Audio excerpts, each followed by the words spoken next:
இந்த வீடு தானா? ஆமா, மாஸ்டரும் பசங்களும் உள்ள இருக்காங்க, வாங்க.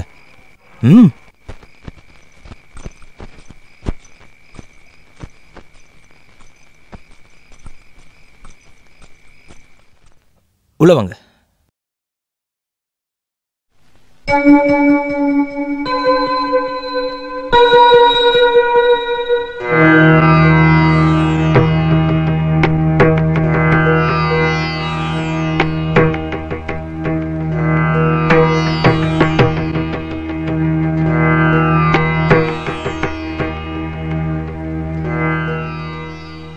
மாஸ்டரும் மத்தவங்களும் எங்க?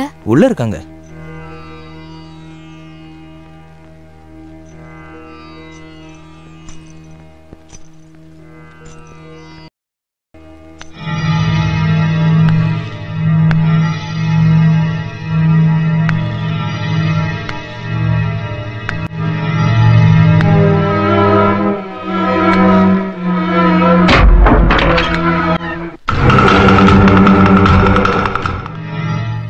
நான் ரங்கநாதன், குன்னூர் ரங்கநாதன். நீதானே நடன கவிதா? இல்ல, நான் ஸ்வப்னா.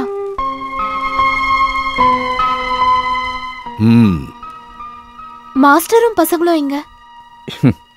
இங்க இருக்கிற மாஸ்டரும் பசங்களும் எல்லாம் நான் தான். நான் இப்பவே திரும்பி போகணும். இந்த ராத்திரிலையா?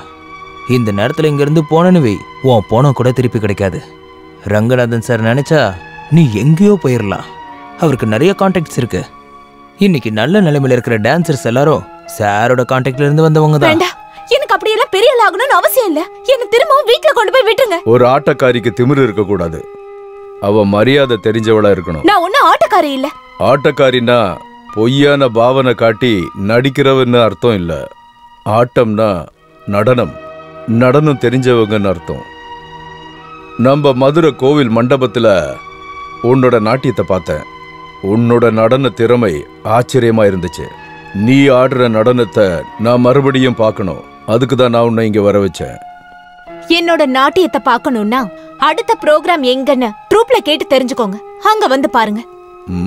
குட், புத்திசாலி. உன்னோட திமிர் எனக்கு பிடிச்சிருக்கு. ஒரு கலைஞன்னா இப்படிதான் இருக்கணும். ஆனா பொது மேடையில ஆயிரக்கணக்கான மக்கள் முன்னாடி ஆடுற நீ ஏன் முன்னாடி மட்டும் ஏன் ஆட மாட்டேன்னு சொல்றேன்னு தெரியல எனக்கு.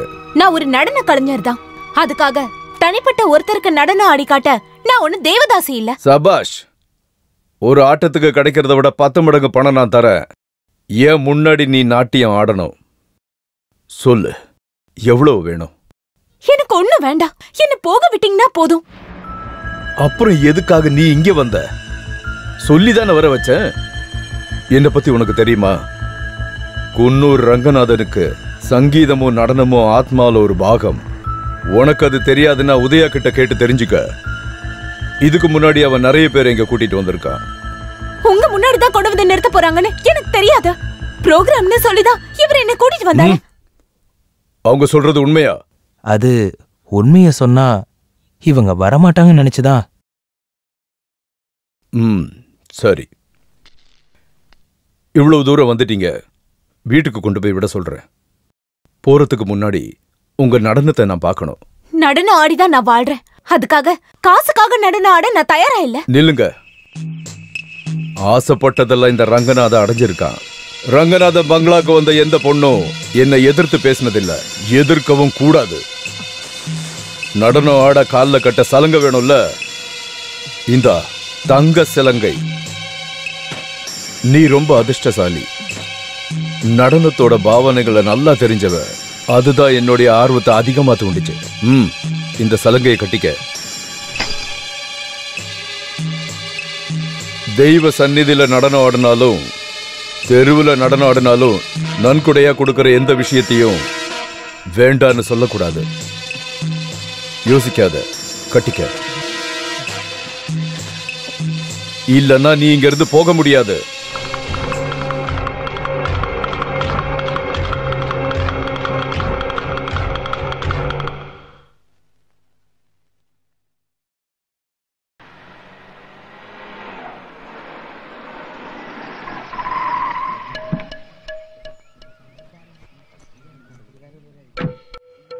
வரேன்.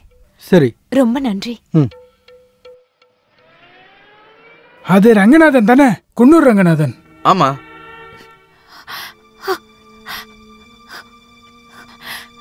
ஸ்ரீதேவி, அம்மாக்கு என்ன ஆச்சு? நேத்து ராத்திரி நீங்க எங்க இருந்தீங்க? அது நான் ப்ரோக்ராம். என்ன ப்ரோக்ராம்? நீங்க இங்க இருந்து போனதுக்கு அப்புறம் உங்க ட்ரூப்ல இருந்து ஒருத்தர் வந்தாரு. நாளைக்கு திருச்சி பக்கத்துல இருக்கிற கோவில்ல ப்ரோக்ராம் இருக்குன்னு சொல்றதுக்கு. நீங்க ப்ரோக்ராம்க்கு போயிருக்கீங்கன்னு சொன்னதும் அவர் என்ன ப்ரோக்ராம்னு கேக்குறாரு. நேத்து ப்ரோக்ராம் எதுவும் புக் பண்ணலன்னு சொன்னதும் தலை சுத்தி அம்மா கீழே விழுந்துட்டாங்க. எல்லாரும் தெரிஞ்சுக்கிட்டாங்க. அம்மாடி, நீங்க பயப்படுற மாதிரி எதுவும் நடக்கல. அவங்க என்ன ஏமாத்திட்டாங்க. அவன் ஒரு துரோகி.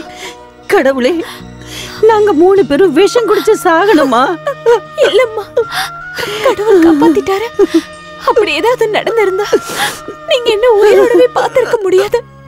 மரியாதையா வாழ்ந்தவரோட பொண்ணு மண்ணா மானம் எழுந்தா ஒரு நிமிஷம் கூட நான் இருக்க மாட்டேன். அப்புறம் எப்படிக்கா நீங்க அவன் கிட்ட இருந்து தப்பிச்சு வந்தீங்க? கடவுள் மாதிரி ஒருத்தர் என்ன காப்பாத்தினாரு. நாங்க கிளம்புறோமா. அதான் போனவ வந்துட்டால. இதுக்கப்புறம் நாங்க எதுக்கு இங்க? தேவையில்லாம எங்களை ஊரு முழுக்க சந்து சந்தா சுத்த விட்டுட்டீங்களேம்மா. பரவாயில்ல, புது தொழிலா? குன்னூர் ரங்கநாதன் கார்ல வந்திருக்காங்க. அவர் யாருன்னே எங்களுக்கு தெரியும். வெளியே போங்கடா, வந்துருவானுங்க பேசுறதுக்குன்னு. கிளம்புங்க. இனிமேல் கூப்பிடுவீங்கல்ல? அவங்க அப்படித்தான் பேசுவாங்க. ஒண்ணுன்னா அவங்க 4ஆ பேசுவாங்க. போகட்டு விடுமா, நாம உன்னை தேடி போகலையே. நடக்க வேண்டியது கண்டிப்பா நடந்தே தீரும். இல்ல, கடவுள் புண்ணியத்துல யாருக்கும் ஒண்ணும் நடக்கலல்ல. அதுவே எல்லாரும் பெரிய விஷயம்னு நினைச்சுக்குங்க. என்ன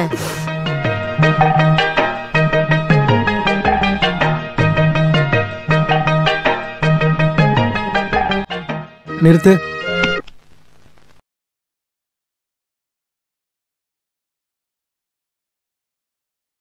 இங்க வா.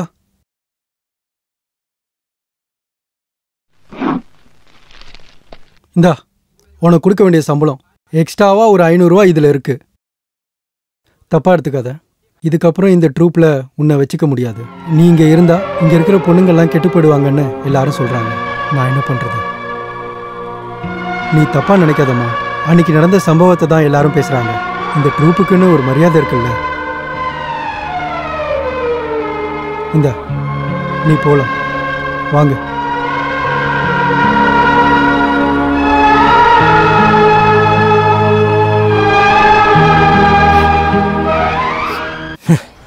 மனசார நாங்க எந்த தப்பும் பண்ணல. அப்படியே கேவலமான விஷயங்கள்லாம் நடந்துக்கிட்டு இருக்குன்னு என் வீட்டு வாசல் வரைக்கும் வந்திருக்கு. வெளியே அனுப்புனா மானத்தை வாங்குறீங்க. சாயங்காலம் கார் வருது, பொண்ணை கூட்டிகிட்டு போயிட்டு காலையில் திருப்பி விட்டுறாங்க. என்னெல்லாம் பேசுகிறாங்க, எனக்கு மானமே போகுது. நெருப்பில்லாம புகையுமா? அப்பா இறந்ததுக்கு அப்புறம் இங்க வாழ்றதுக்கே ரொம்ப கஷ்டப்படுறாங்கன்னு ஊர்க்காரங்க எல்லாருக்கும் நீங்களே போய் சொல்லிருந்தீங்கன்னா ரொம்ப நல்லா இருந்திருக்கும்ல. எங்களை நிம்மதியா வாழ விடுங்களேன். அம்மாடி, உங்க இஷ்டத்துக்கெல்லாம் இங்க வாழ முடியாது. இந்த வீட்டை என் பேர்ல எழுதி கொடுத்துட்டு எங்கேயாவது போங்க, எப்படியாவது வாழுங்க. ஓ, இந்த ஊர்ல எங்களோட பேரை கெடுத்துட்டு இந்த வீட்ல இருந்து எங்களை அனுப்பிட்டு இந்த வீட்டையும் நீங்க அபகரிக்க பாக்குறீங்களா? உங்க என்ன யாருக்கும் தெரியாதுன்னு நினைக்காதீங்க. வாய மூடு. நீங்க பண்றதுக்கு எல்லாத்தையும் வெட்டி போடணும். வெட்டி போடுவீங்களா? போடுங்க பாக்கலாம். மரியாதை வெளியில போடுங்க. வாயாடி. மானங்கட்ட குடும்பம். கவலைப்படாதம்மா, எல்லாத்தையும் பொறுத்துக்கிட்டு தான் ஆகணும். உன் பெரியப்பாவை பத்தி உனக்கு தெரியும்ல. பெரியப்பாவா? பெரியப்பா துரோகி. போட்டு விடுமா. நீ போய் கை கால் முகம் கழுவிட்டு விளக்கேத்துவே. எதுக்கு விளக்கேத்தணும்? எதுக்கு சாமி கும்பிடணும்? கஷ்டத்தை தவிர ஏதாவது நல்ல விஷயம் இந்த வீட்ல இருக்கா? என்னால முடியாது. அறிவு கெட்டவளே, கடவுளை குத்தம் சொல்றியா? எதுக்காக அழுதுட்டு இருக்க?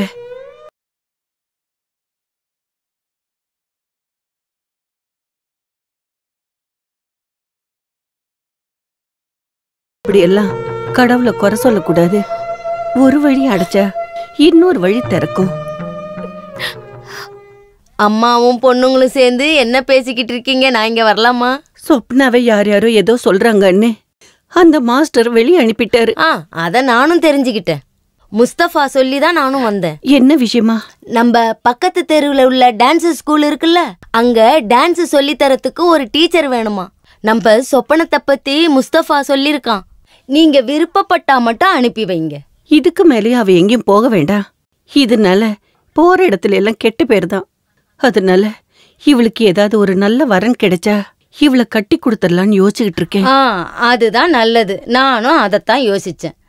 வரதட்சணை நகை நட்டுன்னு இல்லாம யார் வந்து இவளை கட்டிக்குவாங்க? நகை வரதட்சணை எதுவும் வேண்டாம். நல்ல குடும்பத்துல பிறந்த அழகான ஒரு பொண்ணு தான் வேணும்னு நாங்க ஆசைப்பட்டோம். மாதவ அண்ணனோட மூத்த பொண்ணுன்னு தெரிஞ்சதுக்கு அப்புறம் நாங்க எதுவும் விசாரிக்கிறதுக்கே இல்லை.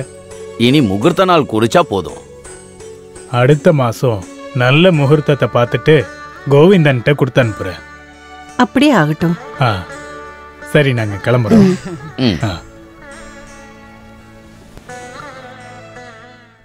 நல்ல வேலை, அந்த கடவுளோட புண்ணியத்தால சொப்னா தப்பிச்சா. வந்தவங்க ரொம்ப நல்லவங்க. அந்த பொண்ணுக்கு நல்லதுதான் நடக்கும். ஐயா எல்லாருக்கும் நல்லதுதான் பண்ணிருக்காரு. அப்புறம் சொப்னாவோட கல்யாணத்துக்கு நாம ஏதாவது செய்யணும்ல. அத கேட்கணுமாமா? அவங்களுக்கு நம்மள தவிர வேற யாரு இருக்கா?